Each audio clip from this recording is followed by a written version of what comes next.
نبی کریم صلی اللہ علیہ وآلہ وسلم کی مدح و ثنا کرنا خالق کائنات جل وعلا کی سنت مبارکہ ہے۔ قرآن حکیم میں جا بجا حق تعالی جل شانہ نے ہمارے آقا و مولا جناب محمد مصطفیٰ صلی اللہ علیہ وآلہ وآصحابہ وبارک وسلم کے فضائل بیان فرمائے۔ نبی پاک صلی اللہ علیہ وآلہ وسلم کی ایک ایک ادا کو قرآن حکیم نے بیان فرمایا۔ اس سے قبل کہ ہم قرآن حکیم کی ان آیات بینات کی طرف رجوع کریں جن میں حق تعالی جل شانہ نے اپنے حبیب مکرم صلی اللہ علیہ وآلہ وسلم کے فضائل بیان فرمائے ہیں یا آپ کو مختلف صفات عالیہ سے متصف فرمایا ہے، ہم یہ سمجھنے اور یہ جاننے کی کوشش کریں گے کہ نعت ہے کیا۔ نعت دراصل نبی کریم صلی اللہ علیہ وآلہ وسلم کی تعریف کا نام ہے۔ اس میں آپ صلی اللہ علیہ وآلہ وسلم کے اخلاق حمیدہ، آپ کے اوصاف عالیہ، آپ کے فضائل و کمالات،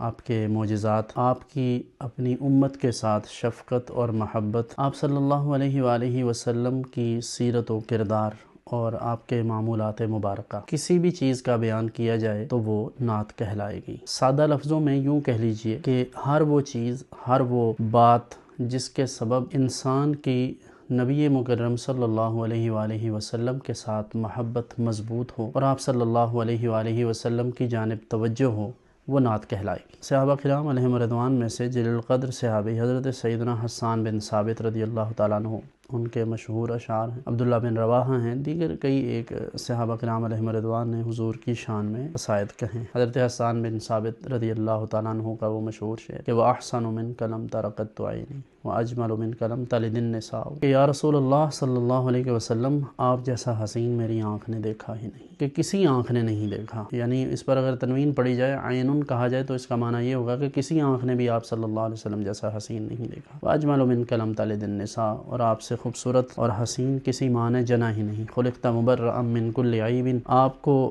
ہر عیب سے پاک پیدا کیا گیا۔ کَأَنَّكَ قَدْ خُلِقْتَ كَمَا تَشَاءُ کہ محبوب کریم علیہ الصلوۃ والتسلیم کی تو یہ شان ہے کہ آپ گویا اسی طرح پیدا کیے گئے جس طرح آپ چاہتے تھے، یعنی حق تعالی جل شانہ نے آپ کو ہر عیب سے پاک پیدا فرمایا۔ تو یہ تمام اوصاف حمیدہ بیان کرنا یہ نعت ہے۔ غالب نے تو یہاں یہ کہہ دیا تھا کہ غالب ثنائے خواجہ بیزداں گذاشتیں کہاں ذات پاک مرتبہ دان محمد است، کہ وہ کہتے ہیں کہ اے غالب، ہم حضور اکرم صلی اللہ علیہ وآلہ وسلم کی مدح و ثنا کا، آپ کی نعت کا جو سلسلہ ہے اور آپ کی نعت کی جو بات ہے وہ حق تعالی جل شانہ پر چھوڑتے ہیں کہ وہی ذات آپ صلی اللہ علیہ وسلم کے مقامات رفیع کو خوب جانتی ہے۔ اور اعلیٰ حضرت نے کہا تھا کہ وہ کمال حسن حضور ہے کہ گمان نقص جہاں نہیں، یہی پھول خار سے دور ہے، یہی شمع ہے کہ دھواں نہیں۔ تو یہ اپنے اپنے انداز میں شعراء نے اپنا جو خراج عقیدت و محبت ہے وہ حضور صلی اللہ علیہ وآلہ وسلم کی بارگاہ میں پیش کیا۔ اور اعلیٰ حضرت فاضل بریلوی رحمۃ اللہ علیہ نے تو اس حوالے سے ہدایت بخشش میں بڑی تفصیل کے ساتھ، بڑی شرح و بسط کے ساتھ، بلکہ صرف آپ کا اگر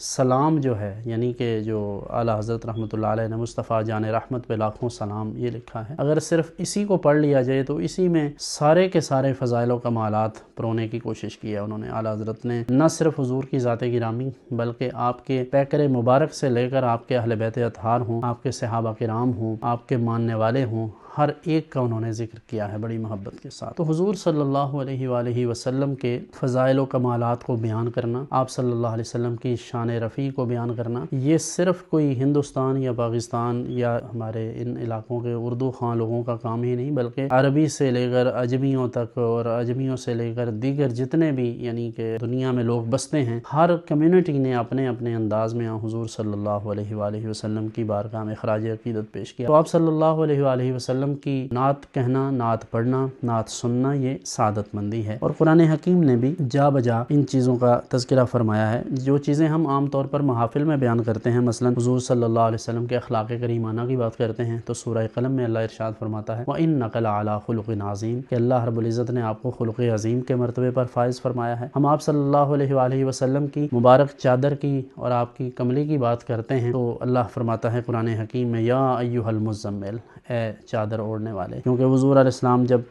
پہلی وحی آئی تو حضور علیہ السلام گھر تشریف لائے، حضرت ام المومنین سیدہ خدیجہ الکبریٰ رضی اللہ عنہا سے فرمایا تھا کہ زملونی، مجھے چادر اڑا دو، تو جیسے ہی وہ چادر اوڑھی تو اللہ نے اسی ادا کو قرآن کا حصہ بنا دیا اور فرمایا اے میرے چادر اوڑھنے والے محبوب۔ تو آپ صلی اللہ علیہ وآلہ وسلم کے اسوہ حسنہ کی بات ہو، آپ کی سیرت و کردار کی بات ہو، تو اللہ فرماتا ہے لقد کان لکم فی رسول اللہ اسوۃ حسنہ۔ آپ صلی اللہ علیہ وآلہ وسلم کی ختم نبوت کی بات آئے تو اللہ ارشاد فرماتا ہے ما کان محمد ابا احد من رجالکم ولکن رسول اللہ وخاتم النبیین۔ آپ صلی اللہ علیہ وآلہ وسلم اگر زیادہ کثرت سے عبادت فرمائیں اور قرآن کریم کی تلاوت زیادہ فرمائیں اور شب خیزی زیادہ فرمائیں، اللہ فرماتا ہے طٰہٰ ما انزلنا علیک القرآن لتشقیٰ، محبوب ہم نے قرآن اس لیے تو نازل نہیں کیا کہ آپ مشقت میں پڑ جائیں۔ تو اللہ رب العزت حضور علیہ السلام کی ایک ایک ادا کو دیکھتا ہے اور حضور کی ایک ایک ادا کو اللہ نے قرآن حکیم میں بیان فرما دیا، یہاں تک کہ جب حضور صلی اللہ علیہ وآلہ وسلم بیت المقدس کی طرف چہرہ انور کر کے نماز ادا کرتے تھے تو حضور علیہ السلام بار بار آسمان کی طرف